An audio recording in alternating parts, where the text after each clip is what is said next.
Good morning everyone, सबको मेरा नमस्कार। और हम स्टार्ट करेंगे जी आज chemistry of 3D transition metals का नेक्स्ट पार्ट। और यहाँ तक हमने पढ़ लिया था कि colour of the transition metal ion या फिर colour of the transition metal complex, इसका कुछ हिस्सा हम पढ़ चुके थे और कुछ हिस्सा हमने अभी नहीं पढ़ा था। तो एक कंक्लूज़न हमारा ये बनता था जो हमने पीछे पढ़ा हुआ है कि जब किसी ट्रांजिशन मेटल के कॉम्प्लेक्स का पानी में सॉल्यूशन बनाकर पानी में घोल के किसी कॉम्प्लेक्स को पानी में घोलने के बाद उसका एक्वा सॉल्यूशन बन गया जी। एक्वा सॉल्यूशन के बाद जब उसके ऊपर वाइट लाइट पड़ती थी तो किसी एक पर्टिकुलर रीजन वाइट लाइट से अनपेड इलेक्ट्रॉन एनर्जी लेकर नीचे से ऊपर वाले डी ऑर्बिटल में चले जाते थे। नीचे वाले डी ऑर्बिटल हैं और ऊपर वाले भी डी ऑर्बिटल हैं। तो लोअर एनर्जी डी ऑर्बिटल से एनर्जी को एब्जॉर्ब करके इलेक्ट्रॉन का हायर एनर्जी डी ऑर्बिटल में जाना। इस हायर एनर्जी डी ऑर्बिटल को हम बोल देते थे ई ऑर्बिटल, लोअर को हमने कह दिया था जी T2G ऑर्बिटल्स। ऑक्टाहेड्रल कॉम्प्लेक्स की हम बात कर रहे हैं। तो यहाँ पर जो वाइट लाइट को एब्जॉर्ब करके डी से डी में इलेक्ट्रॉन गए हैं, इसको हम बोल देते थे जी डी ट्रांजिशन हो गया। डी ट्रांजिशन के दौरान किसी एक पर्टिकुलर रीजन की लाइट एब्जॉर्ब कर ली जाती है और बाकी लाइट को जो कॉम्प्लेक्स है वो अपने थ्रू से पास कर देता है, सॉल्यूशन में से पास हो जाती है।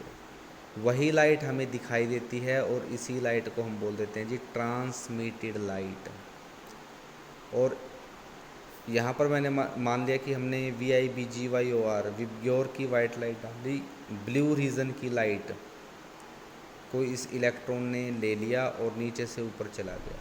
बाकी सारी लाइट बाहर निकल गई, लेकिन ब्लू रीजन वाली लाइट बाहर नहीं निकल पाएगी क्योंकि वो तो इलेक्ट्रॉन्स ने डी ट्रांजिशन के दौरान एब्जॉर्ब कर ली। इस ट्रांसमिटेड लाइट का कलर कैसा होगा? डी ट्रांजिशन के बाद जो लाइट बाहर निकलती है कॉम्प्लेक्स के एक्वा सॉल्यूशन से, उसका कलर जो हम आर्टिस्ट व्हील की हेल्प से निकाल देते थे। बहुत सारे स्टूडेंट ने कल क्वेश्चन किया या पिछली क्लास में क्वेश्चन किया जी आई क्यों नहीं होता आर्टिस्ट व्हील में। तो एग्जैक्टली आई डोंट नो कि आई क्यों नहीं होता। आर्टिस्ट व्हील ने यही व्हील दिया है और यही हमें पढ़ना है जी, और इसी से हमारी प्रॉब्लम सॉल्व होंगी। तो यहाँ से डी ट्रांजिशन के दौरान इस कॉम्प्लेक्स ने ब्लू कलर की लाइट को एब्जॉर्ब किया। तो इसका डी ट्रांजिशन कहाँ पर हुआ? ब्लू रीजन ऑफ लाइट में। डी ट्रांजिशन कहाँ हुआ? ब्लू रीजन ऑफ लाइट में। तो ये कॉम्प्लेक्स हमें किस कलर का दिखाई देगा? तो जो ट्रांसमिटेड लाइट है उसका कलर इस कॉम्प्लेक्स के केस में कैसा होगा? ऑरेंज। या हम कह सकते हैं this complex will be of orange in colour. एक और एग्जाम्पल मैंने लिखा था, अभी तक वही मैं पढ़ा रहा हूँ जो पिछले लेक्चर में हमने पढ़ा है। और एक कॉम्प्लेक्स है जी TiH2O होल 6 इन +2 ऑक्सीडेशन स्टेट। ये जो कॉम्प्लेक्स है ये वायलेट कलर का हमें दिखाई देता है। हमें दिखाई देता है, इसका मतलब है कि ट्रांसमिटेड लाइट क्या है इसकी? वायलेट कलर कॉम्प्लेक्स है। तो पूछता है कि डी ट्रांजिशन किस रीजन में हुआ है विजिबल लाइट के।